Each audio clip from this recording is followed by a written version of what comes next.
আমরা এখন সাজুগুজু করে চলে এসেছি আমার মেয়ের এবছরের নতুন স্কুলে সরস্বতী পুজোতে। আর এখন তো প্রায় বেলা 12টা 10-15 মতো বাজে। তো তখনও ঠাকুরের পুষ্পাঞ্জলি শুরু হয়নি, মানে মায়ের মেন পুজো এখনও হচ্ছিল। তো তারপরে পুষ্পাঞ্জলিটা হবে। তো আমরা কিছুক্ষণ ওয়েট করেছিলাম, 15-20 মিনিট। তো তখনও মানে ওখান থেকে বলছিলেন যে আরও দেরি হবে। তো বেলা অনেকটাই বেড়ে যাচ্ছিল আর ধীরে ধীরে ভিড়ও বাড়ছিল। ওই জন্য আমরা বেশিক্ষণ আর ওয়েট করিনি, এখান থেকে মায়ের মুখটা দর্শন করে প্রণাম করে আমরা চলে গিয়েছিলাম মায়ের ভোগ খেতে। তো ঠাকুরের ভোগ খেয়ে এসে দেখছি এখানে তখনও অনেকটাই ভিড় ছিল, স্বাভাবিক, আজকের দিনে তো ভিড় এখানে হবেই।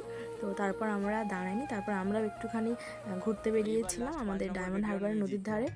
তো এখানে খুব সুন্দর সুন্দর ঠাকুর উঠেছিল। তো এখানে একটা মিষ্টি ছোট্ট সুইট সরস্বতী ঠাকুরকে দেখে আমরা চলে গিয়েছিলাম বাড়িতে।